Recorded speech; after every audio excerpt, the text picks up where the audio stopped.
Hey everyone, it's Derek Diamond with the Nerd Cave Retro podcast, and if you're watching or listening to this on YouTube, you might be wondering why there's no video. Unfortunately, Streamlabs stopped streaming this week's episode to Jason's Twitch channel about 20 seconds into the episode, and we didn't realize it until about halfway through our recording. So we don't have a video version of the show this week, but because we do have listeners that check out the show on YouTube, we wanted to at least throw up the audio for you all to listen to. So we apologize for that. These technical things happen sometimes, but you will get the episode in all of its full glory on YouTube. So without further ado, here is this week's episode of Nerd Cave Retro.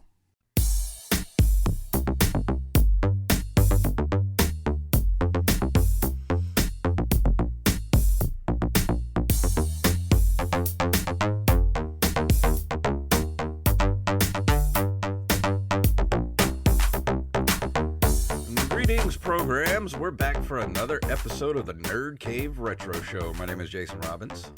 And my name is Derek Diamond. So what's been happening this week? It's been a pretty busy week, actually.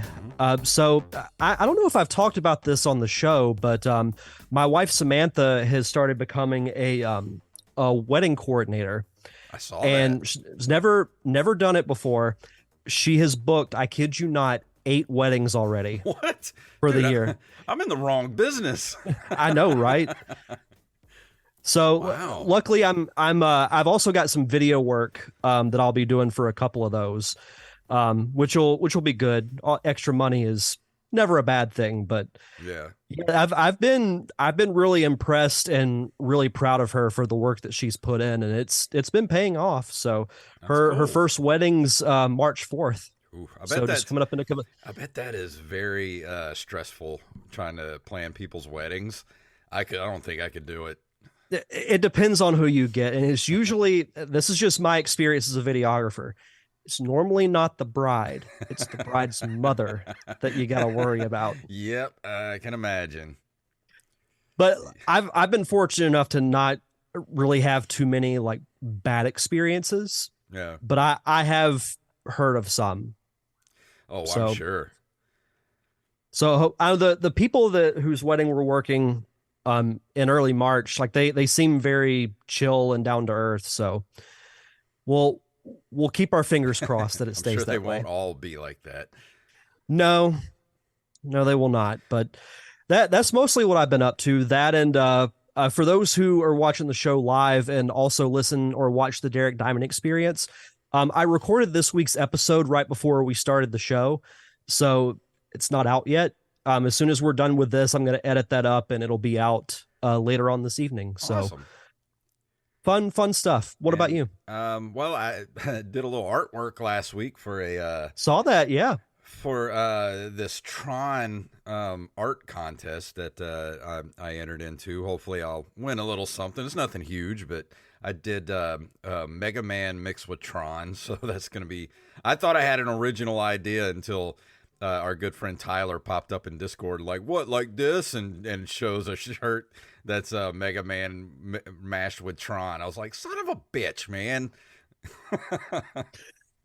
Can always count on the fact checker to the fact checker. Yeah. But he was just doing his job. Yeah. But I really liked your artwork. I know I saw it in the Discord, and you sent it to me and Wally and Joey, I think. So it was really good. I liked it. Thanks. After the contest, I think I may make a t-shirt out of it and put it on our TeePublic site.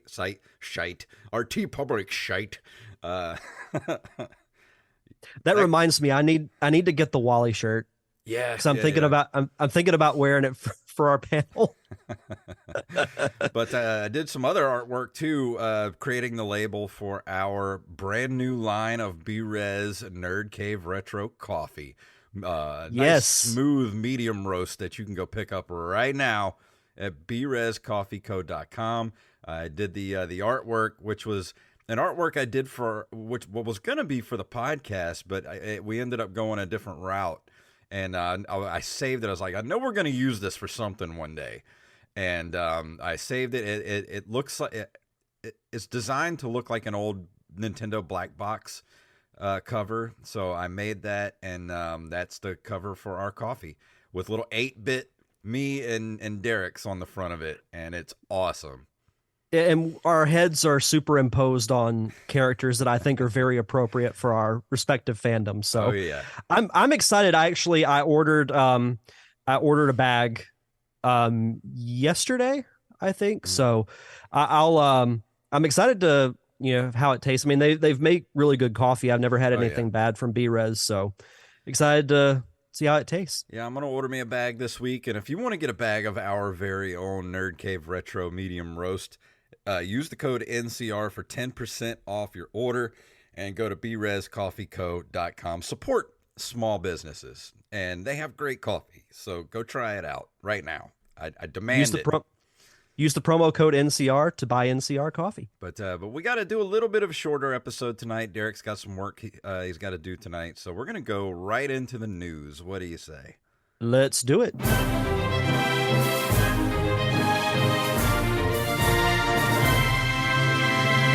you have a story you'd like us to cover, you can send them to nerdcaveretro@gmail.com.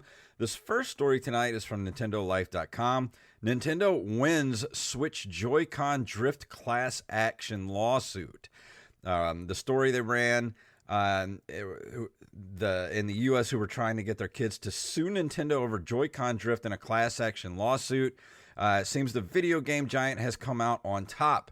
In November last year, a federal judge ruled in favor of Nintendo in the Sanchez et al.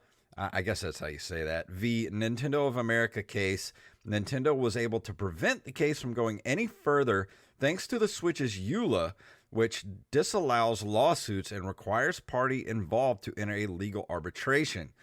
The parents tried to argue their children weren't bound by the EULA due to their age, but in the end, Nintendo won out when the parents were recognized as the real owners of the systems.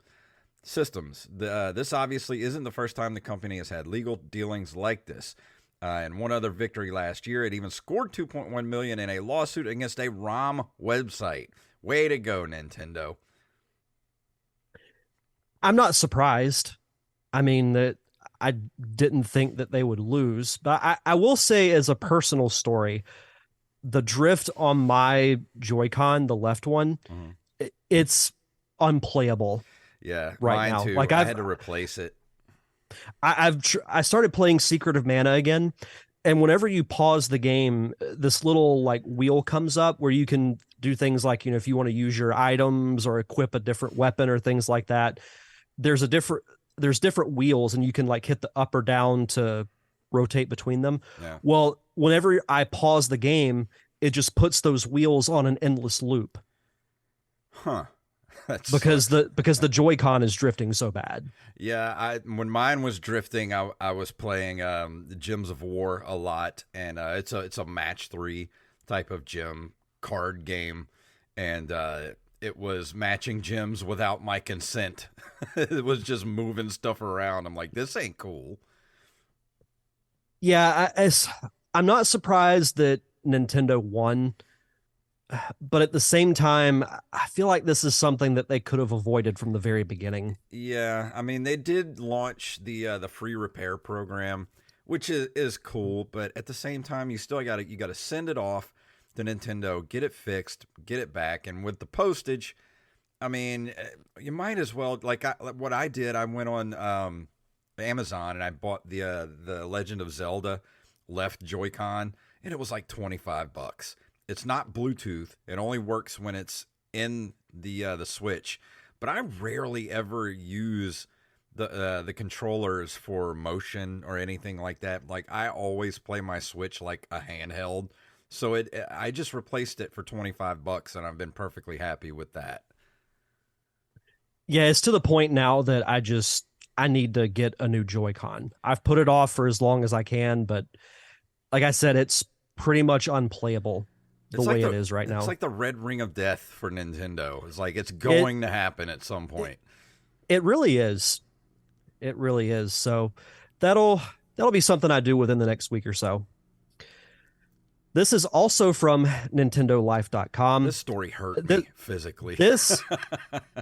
I'm going to put it bluntly. This pissed me off man. when I read it.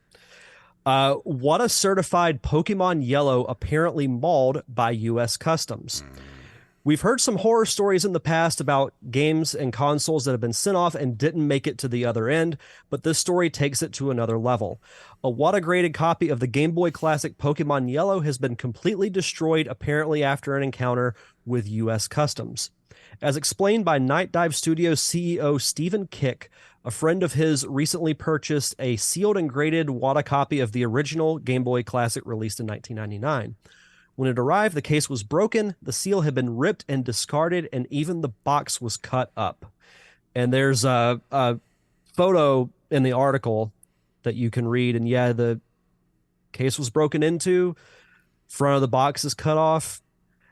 I don't understand why. I assume they thought maybe something suspicious was in the box, but the thing is, like, if they knew how valuable that was, they should have to pay for it. And I don't think you can sue Customs, can you? I don't think so. I'm not a legal expert, so I have no idea. I mean, I couldn't guess either way. The box for the Game Boy game is what, like this big? Like it's like the size of it's what, like 4 inches by 4 inches, the box. And why would you think something horrible was in that? That seems like vindictive. The way that it was busted open, the box was cut open. Like, why?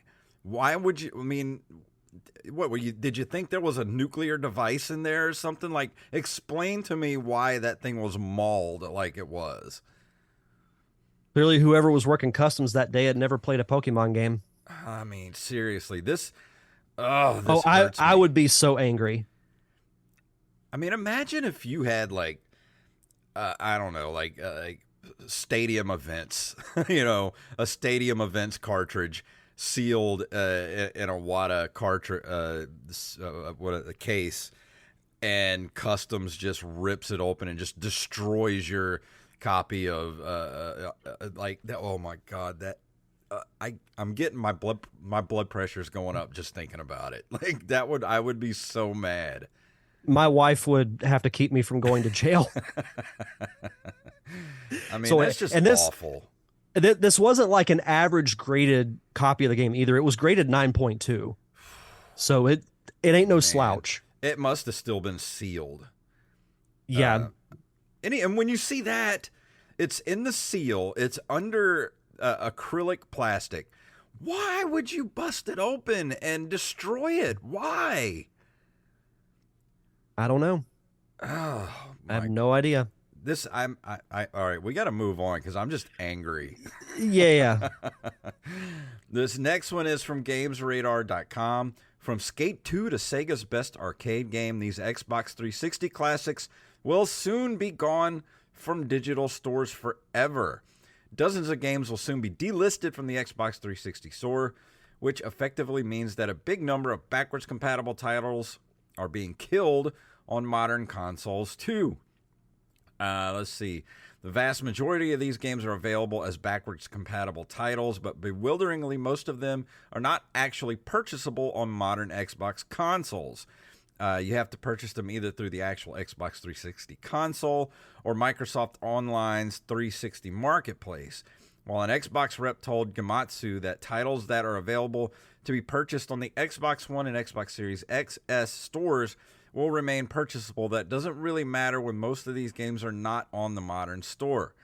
Let's see, where's the list? Here we go. While the list is a bit different in each region, most of it remains the same. Here's everything delisted.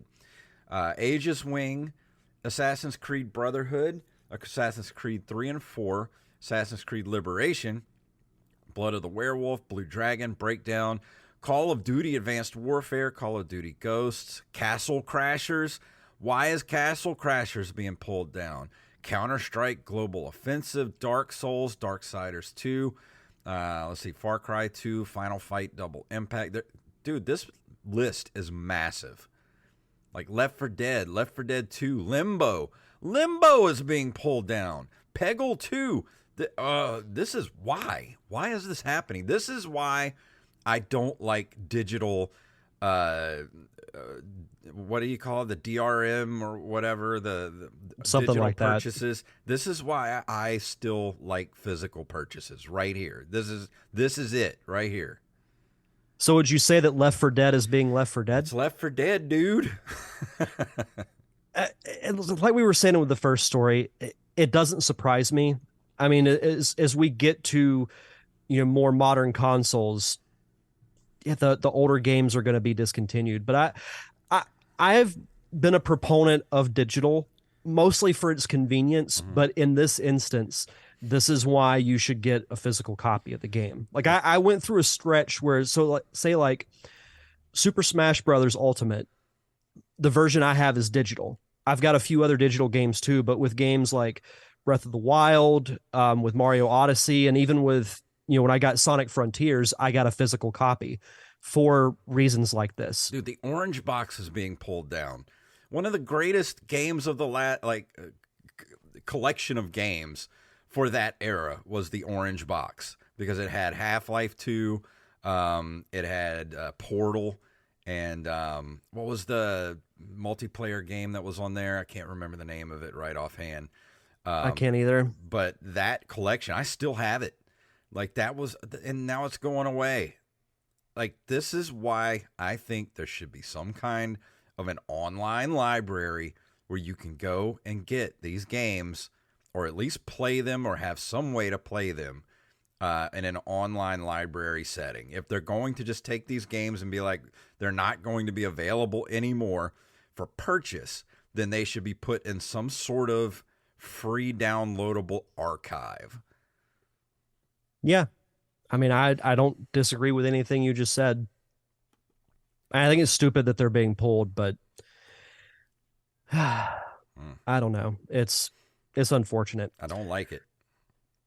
Our last story comes to us from Kotaku.com.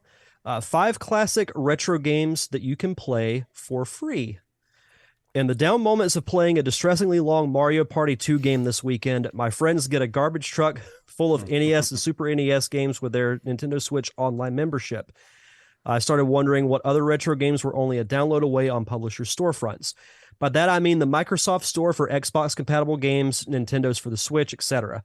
There are actually some hidden freebies therein, and you might not have realized these 5 games were so directly within your grasp, which they are 1943, The Battle of Midway, which you can get from the PlayStation Store or Nintendo.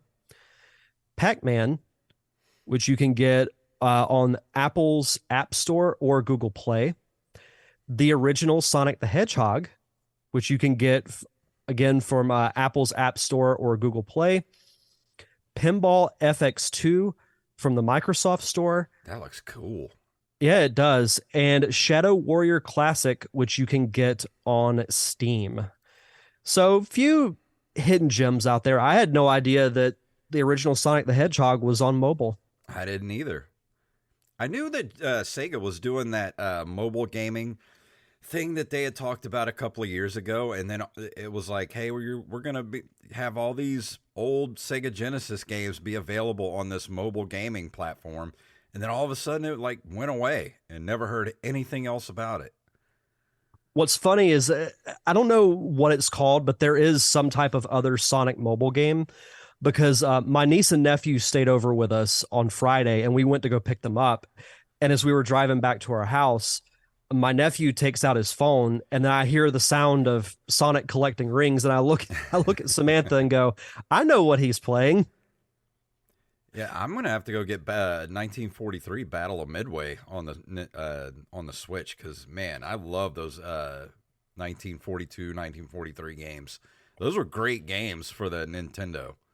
And now that I know it's free, I'll have to check that out. Absolutely, because I don't have an excuse now.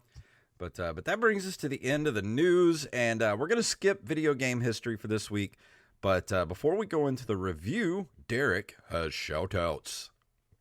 As always, we like to shout out our awesome patrons over at patreon.com/nerdcaveretro. We want to shout out John West, Daniel Salmon, Tyler Watson, AxeBlade07, Armez Jackson, Carlos Longoria, a.k.a. I Am the Rampage, Staff Sergeant Sketch, Gus and Penny, Matthew Salmon, Mr. Joey Image himself, and of course, we call her Mama Diamond, but her name is Donna Diamond, my mother. Mama Diamond. Oh, we got Yeah. another new patron this Yes, month. we did. Yeah, I saw that. His name is Brian Piotrowski. Awesome. Well, welcome, Brian. Thank you for joining the Patreon family, which means we're back above the $50 level, right? Yes, we are. So we get to do a commentary track. Yeah, so we'll have to figure out what we're going to do. So because we are back at the $50 level, we will do a commentary track for you this month. We don't know what that will be yet. If you want to look back into the past archives just to hear some examples, if you're a new listener to the show, we've done commentary tracks for the Super Mario Brothers movie, for the Super Mario Brothers Super Show, Sonic the Hedgehog, other movies like Christmas Vacation, Clue, animated shows like Batman, Gargoyles, Darkwing Duck. The list is near endless of what we've done. So we'll have to come up with something good. And Brian Piotrowski had sent us a message on Patreon too. Offered us another $20 to do a commentary with him for something, but I don't know what it was that he wanted us to do. I'm waiting to hear back from him. So Brian, if you're out there, I sent you a message. Let me know exactly what you want us to do with you, and we'll get that worked out. Yeah, for sure. And if you want to be a part of our awesome Patreon community, just head over to patreon.com/nerdcaveretro. And for new patrons, be sure to send us your social media information, whether it's Twitter, Facebook, or Instagram, so we can give you a proper shout out. And tonight, Derek will be talking about...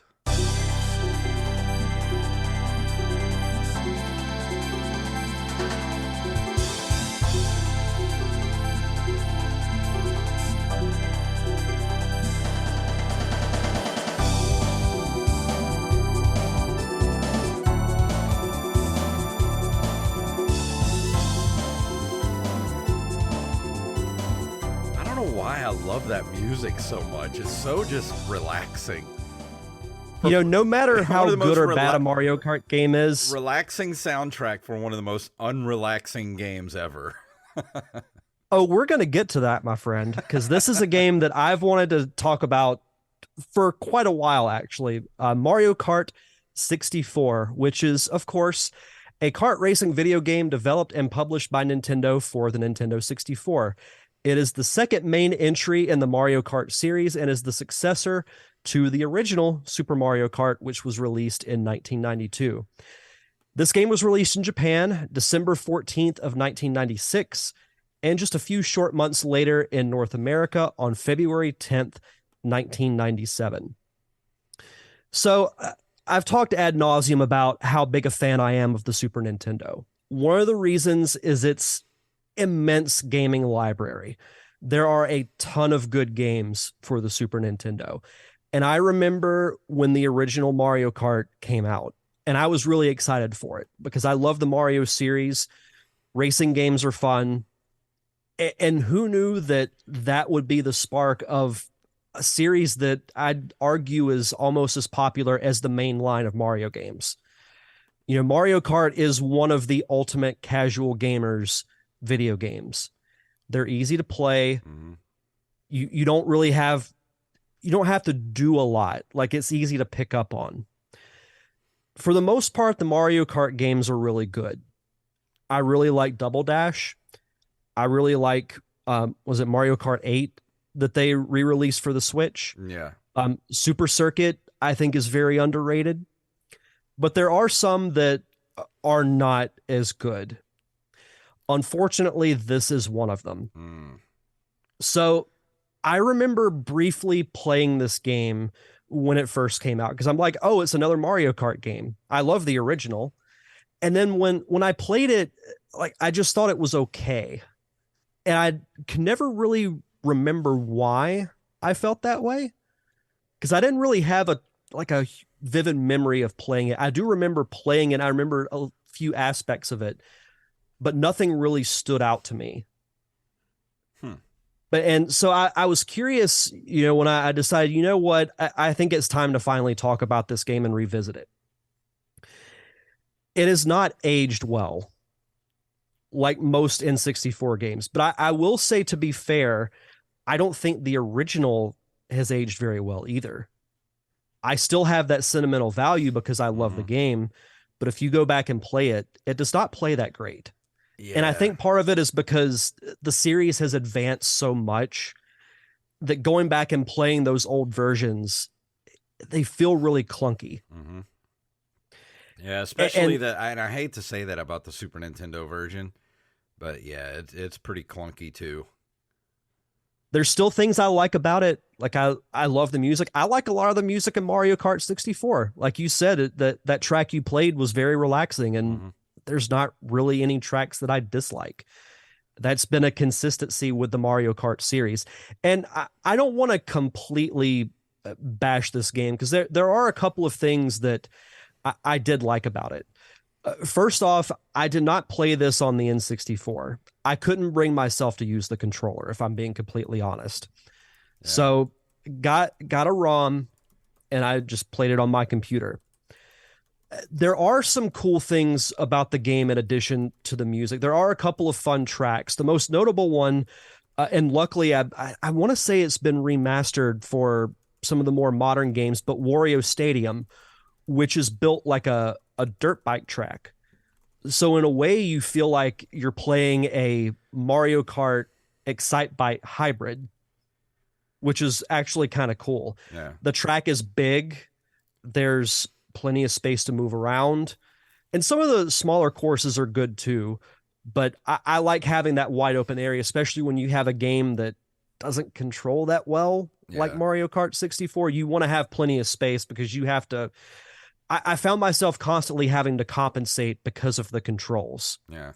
And one of the more frustrating things is that, like, whatever direction you turn, so say if you have to make a left turn, the camera will kind of pan over instead of being in a fixed spot like the more modern ones are. Mm-hmm. And it's really annoying. Hmm. And it it threw me off when that first happened because I didn't remember that aspect of the game, but it just wasn't great. Another track that I actually really liked was Koopa Beach. It's not a huge track, but I liked the layout of it. I felt like there were just enough obstacles.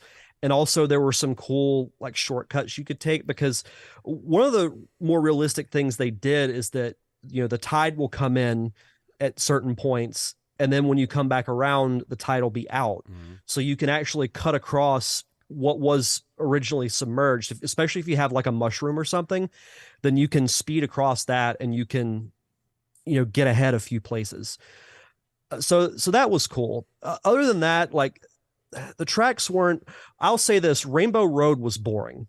Really? And I actually like playing Rainbow Road, as frustrating as it can be. I like the challenge of it. It just felt like it was kind of there compared to other ones. And there was this really weird glitch near the beginning of the track where you go down this really steep slope and it's like the camera goes through the road. So for like a brief moment, it's almost like you're looking through like a green or a yellow at the track because Huh. of the camera glitches, which was I kind of laughed, honestly. I mean, it's you got to remember the period that we're talking about Yeah, this with is these games. very fresh into the 3D realm. We were just getting our feet wet at this point. Yeah, and the character art is pretty jarring. If you go back and look at it, they look like 2D cutouts. Yeah. Yeah. Like they don't really. The environment is 3D, but the character art, it was like they kind of updated the Super Nintendo version and just cut it out of a piece of paper and just pasted it on there. Hey, Maybe whatever that's where worked, they I got the guess. idea for Paper Mario. I don't know. I don't know. Maybe. Um, yeah, the controls and the camera were pretty frustrating to deal with. I think this game would be more fun if I had someone else to play it with. Like I think if we did like a 2-player or a 4-player, it would be more fun. But speaking for someone who is an only child and grew up playing these Mario Kart games for the most part on my own, the cups are fun to do. At least to me, they are. in Yeah. most of these Mario Kart games. But in this one, I just, maybe it was the controls and the graphics, but I got bored pretty quickly. Well, you got to think, like we said, this is very early on and moving into a 3D realm. So this was probably really, I mean, this was really innovative at the time. But you go back and play this now with everything that we can do. Like, you go look at Mario Kart 8 on the Switch, and that game is just so many light years beyond where we were. And when did this come out? 1997. Mm-hmm. I mean, that's almost 30 years ago at this point.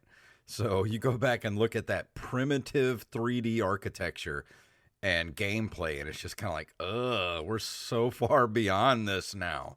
That's why it's so hard for me to go back and play the N64 era of stuff. Even the PlayStation 1 type stuff. It's just, it doesn't work for me anymore. Well, I've mentioned this a couple of times, but if I ever go back and play Ocarina of Time or Majora's Mask, there's a reason why I play them on the 3DS, because they went and improved the graphics. Yeah. The sound is still as good, and it honestly plays better. Yeah. It plays better on a handheld than with that god awful controller. And the thing is we're going to be doing our panel at Pensacon this year, and we have our guest, Mr. Wally Phelps, is going to be joining us, and we're going to be talking about GoldenEye for the that just dropped for the N64, and I'm honestly kind of scared to go back and play that game because I have so many good memories of that game. I don't want to tarnish it, but I know we're doing it for science. We're doing it for the show. And I just know my memory of that game is going to be tarnished so badly. Well, if you end up hating it, you can blame me, because it was technically my idea, even though I was being totally sarcastic when I said, "Oh, let's review GoldenEye for the Switch." But it's a good idea, though. And then I find out today, I'm like, okay, I guess that's what we're doing. I mean, I'm okay with it. Like, I'm okay with talking about GoldenEye, and I'm curious myself, because I did go back and play GoldenEye for the show a couple of years ago, and it was the same thing. Like, it was still fun, but it's very dated. Yeah. But I look at that game like, I didn't play Mario Kart 64 immensely. I played a lot of GoldenEye, so I have more attachment to it than I do what we're talking about tonight. Something else, and I don't really consider this a knock, because it's Smash Brothers was the same way. The character selection in this game isn't great. I think you have like 8 to 10 characters you can choose from, but that's part of where we were at the time. Like with Smash Brothers, there was a max of 12 characters, and now they have, over 50. It seems like I think it is over 50. How many characters were available in this version? 8 to 10. I can't remember the exact amount, but it was, I think it might have been 2 more than the Super Nintendo, because Super Nintendo was 8. So, but it's tough to knock that, because that was a product of the time. Like, if I knock that, I have to knock Smash Brothers for the same thing. It did introduce, and something we talk about, like with GoldenEye, how, it may not play great today, but it did influence games like Halo. This did incorporate a really cool item that has still been featured in the Mario Kart series, and that is the triple shell. Instead of getting one shell that you can throw at your opponents, you get a ring of red or green shells that spin around you, and you can either use them as a shield, or you can fire them at whoever's in front of you or behind you. That was innovated in this game, and it is one of my favorite weapons to use, because like I said, you can use it as a shield if you need to. So there is that. It did influence the series, in some positive ways. But at the same time, like, if I had to give these are my overall thoughts on the game. For the time, it was pretty innovative. Like you said, it was the first foray into the 3D world for Mario Kart. It had some good ideas. It evolved enough from the original, and then Double Dash took what 64 did and put a new spin on it and made it immensely better. But it's just so crazy to go back and look at, Mario Kart 64, basically everything for the Nintendo 64. And then just, 4 years later, 4 or 5 years later, you have the GameCube, which is light years beyond what the 64 was doing. I mean, even going back now, playing my GameCube, those games look great. They still look great. Even on an HD TV through component cables, they look great. And it's just crazy that, we did so much learning in that short amount of time. But it's such a rough period for gaming. Like, it's so hard to go back to that era and play it with any kind of level of, like, having fun. Like, it almost seems like everything we go back and play from this era, everything I've ever played in that N64 era seems to be like, it feels like work, The way I look at it, when I got Double Dash, because I think Double Dash came out in 04 or 05, it might have been 03, somewhere. It didn't come out right when the GameCube did. It was a couple of years into its lifespan. I still had those memories of Mario Kart 64. And it was like in The Wizard of Oz, when Dorothy leaves Kansas and goes to Oz, how Kansas was black and white, and then Oz is color. Exactly. That's how I felt with playing Double Dash. Like, Double Dash is still arguably my favorite Mario Kart game of all time. Yeah. It still runs smoothly. It's got great tracks. I love the double driver dynamic. Multiplayer, that game is awesome. Oh yeah, the game, it's there's so many videos out right now that I even get on my YouTube feed that are just like, the GameCube was hated at the time, but now it's like one of the most coveted retro gaming systems. People love it now and hated it then, and I don't understand why. Like, that system just was great. I have a theory on that. I think part of it is because those who grew up with the Nintendo and the Super Nintendo were older, and the PlayStation 2 and the Xbox appealed more to them, because Nintendo still had that family friendly, these are games that you can buy for your kids and you don't have to worry about it kind of thing. Yeah. But then with Xbox, you got Halo and you've got all these other cool games for the PlayStation 2 that were out. And I was kind of the same way. I was like 5 or 6 when the Super Nintendo came out, and then I was a teenager when Halo came out. So that's how I felt. But I was with you. I was still a Nintendo fan at heart. I still got a GameCube and I still very much enjoyed it. I'm glad that it gets love now, because like you said, it got hated for unknown reasons, but that's my theory on why the GameCube was not as well received. Yeah, and I know Nintendo would never do anything like, because they did it with the mini discs at the time instead of full size CDs, and Nintendo would never do something like make it a DVD player at the time. And I think that's where, Xbox and PlayStation 2, those were DVD players. Those were media centers. And Nintendo has always been, this is a gaming device. Like, that's what it is for, gaming. It's not for movies. It's not for DVDs or Blu-ray. Like, it is to play games. And sometimes it works in Nintendo's favor. Sometimes it doesn't. And that was one of the times where it really didn't work in their favor. But you go back and look at it now, and I would, this is a bold statement to say, but I honestly think the GameCube was a better look. The games looked better on the GameCube than it did for the original Xbox and the PlayStation 2.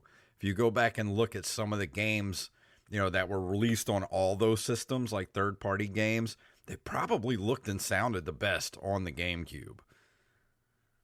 I'll have to look and compare the three, because I've never thought of that. We should do that. See if there were any third-party games, because there are some games that you like to go back and play all the Star Wars Rebel Assault games and all that stuff for the GameCube, and those games just look incredible, even still. Those games were harder than I remember. Yeah, they are. Yeah, I didn't have as much fun going back and playing those as an adult. I still like them though.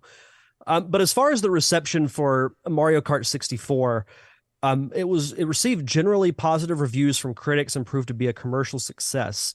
Review aggregator Metacritic ranks it as the sixth highest ranked N64 title based on 15 reviews and has sold 9.87 million copies worldwide, making it the second best selling game in the console's history. Wow. Metacritic gave it an 83 out of 100. EGM gave it 9.25 out of 10.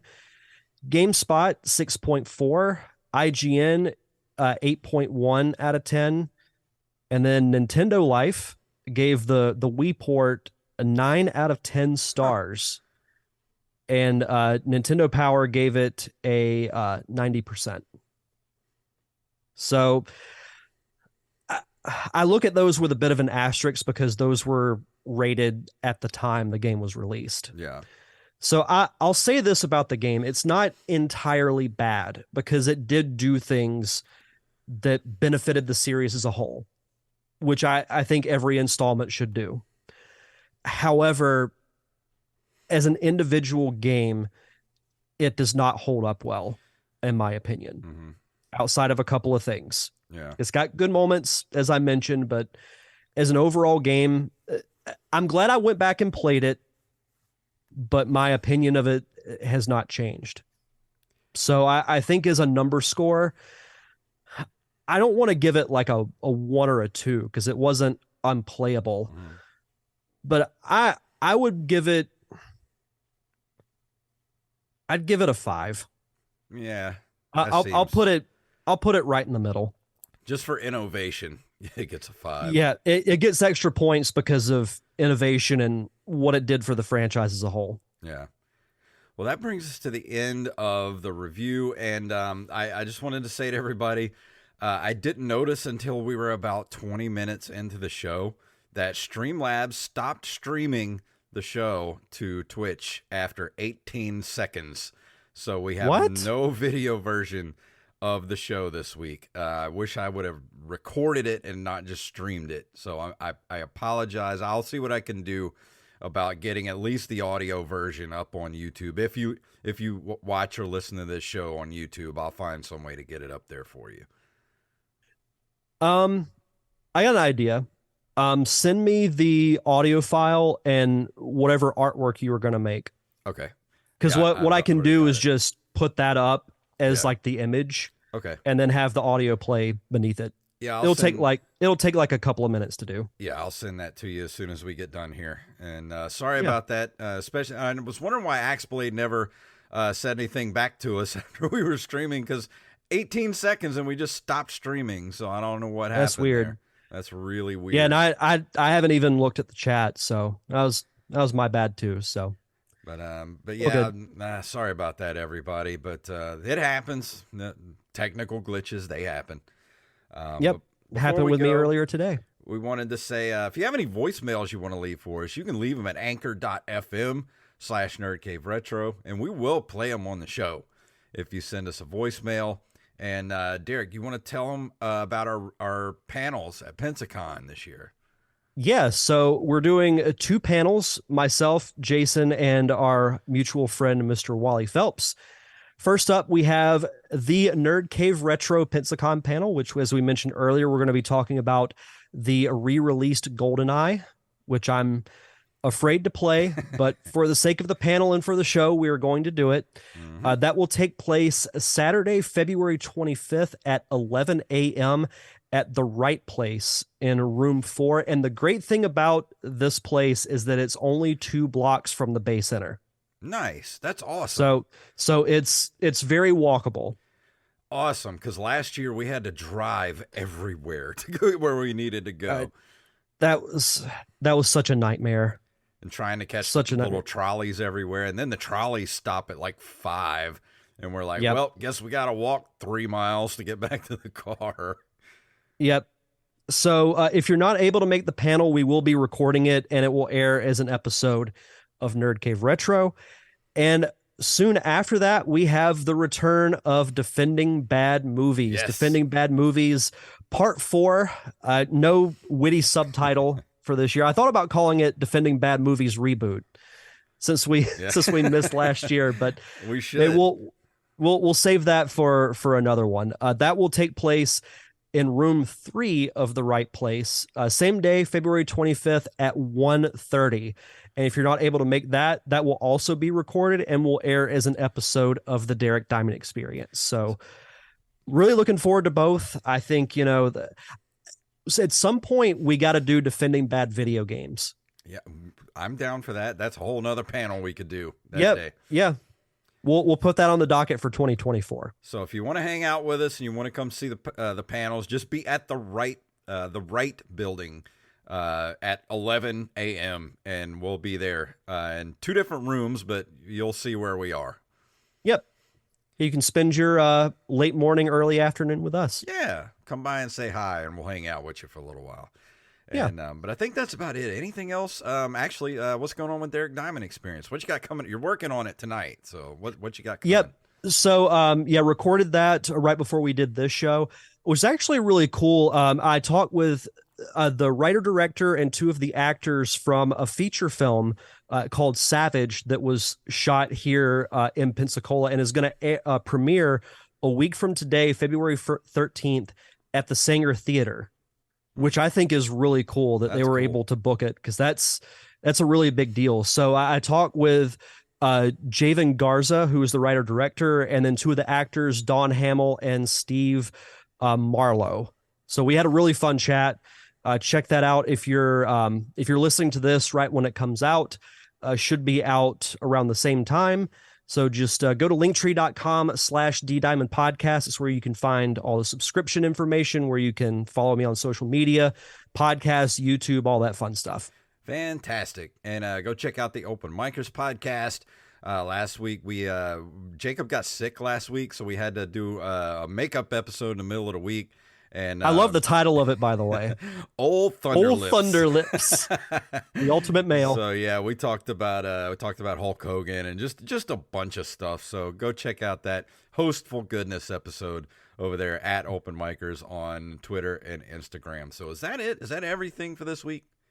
I think so. Let's get out of here. If you would like to email us at nerdcaveretro@gmail.com. Nerdcaveretro.com takes you to our link tree that includes Facebook, Twitter, Instagram, our Patreon, our merch shop, and now it takes you to our Discord. We have a Discord link on there. If you want to join the Discord, there's a never-ending link right there at nerdcaveretro.com. Also, ncrmerch.com. You can go buy t-shirts, hats, buttons, mugs, whatever your nerdy little heart desires. You can leave us a review and or a 5-star rating on all podcasting platforms. And if you want to watch the show, go to youtube.com/jfunktastic. And that's going to do it for this week. Tell them what it's all about. May the way of the hero lead to the Triforce. Yeah.